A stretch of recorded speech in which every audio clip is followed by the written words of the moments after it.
I've realized in my adulthood that I am the happiest, one of the happiest, when I am sharing about something, when I am creating.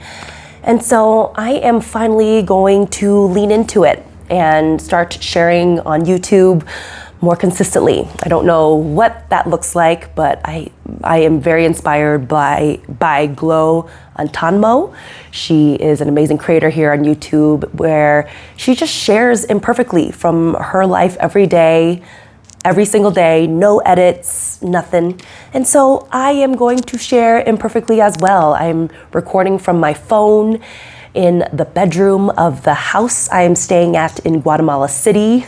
I came down here for 11 days to go on a trip to kick off the new year.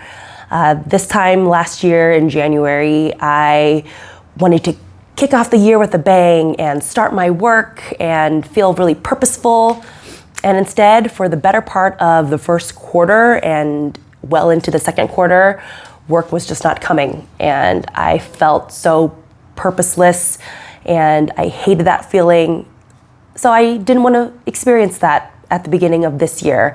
I decided I would book a trip, enjoy it as much as possible, and not worry about what this year might bring.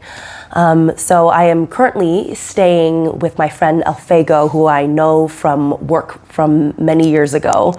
It's been such a blessing to have him to land when I arrived here, because the plan was for me to arrive on January 1st, stay with him on that night, and then January 2nd, he would take me to Antigua and spend the day with me there, drop me off at my hotel. But as we all know, the universe many times has other plans for us. I woke up on January 2nd with a sore throat and feeling like a truck ran over me. I had not slept very much the night before. My flight getting to Guatemala was at 5:15 in the morning, so that probably accounted for something. And I did something that I typically don't do, but decided to slow down. I asked Alfego, could I stay here one more night and then we'll go to Antigua the next day, which is now today. And he was gracious enough to say absolutely.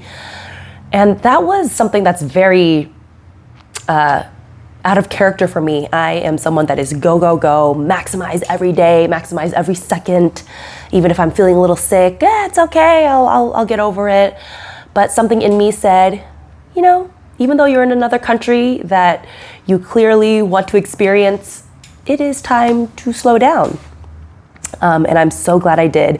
We just had a really chill day yesterday. We had a girls' night.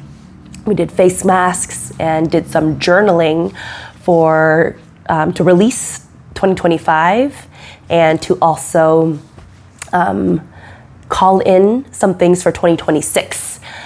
And we did that with some pages from the Year Compass, which is this amazing free resource that you can find at yearcompass.com. We journaled from a few pages from that and got to think back on our year, everything we had experienced and accomplished, but also what challenges we felt and how to let that go. It was really wonderful. I can talk more about that in a future video, but we also spent some time with some tarot cards, which I learned are actually not supposed to be this esoteric spiritual thing. It was started by Carl Jung, a psychologist. I'm not an expert on this by any means, just learned this yesterday, but they are tools that are meant to speak to your subconscious. And they're meant to get you to reflect and process information that's important to you, but it's not meant to be these spiritual beings talking to you. So I found that really interesting. We each pulled 3 cards to ask ourselves, what will 2026 bring? I pulled the Pope, the car, and ooh, I'm forgetting one other one. Oh, justice. So, excuse me, I'm still a little sniffly because of my cold or whatever it is I'm experiencing. But the 3 cards really symbolize, according to ChatGPT, because we needed to do some interpreting with them, the Pope is about getting into alignment with my values and becoming and being convicted in what I really believe. The car is about forward momentum, so taking action on those values in terms of how it relates to the Pope, forward momentum, action. And then justice, it can be interpreted by the outcomes that will come of those actions and standing by those outcomes.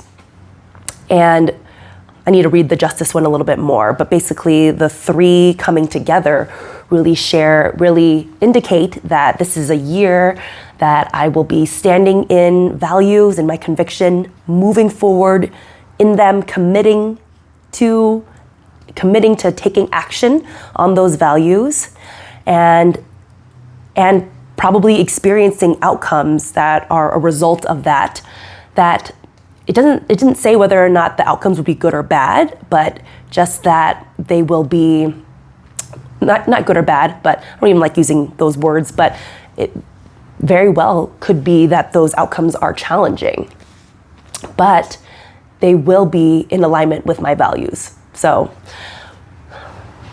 little messy in the way I explained it, but I am hoping that this year does bring that.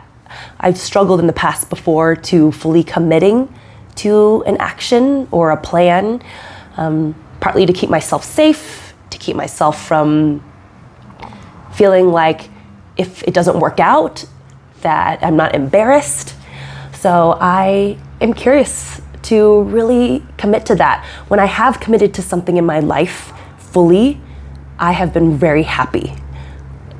When I have been really clear on my priorities, I feel purposeful.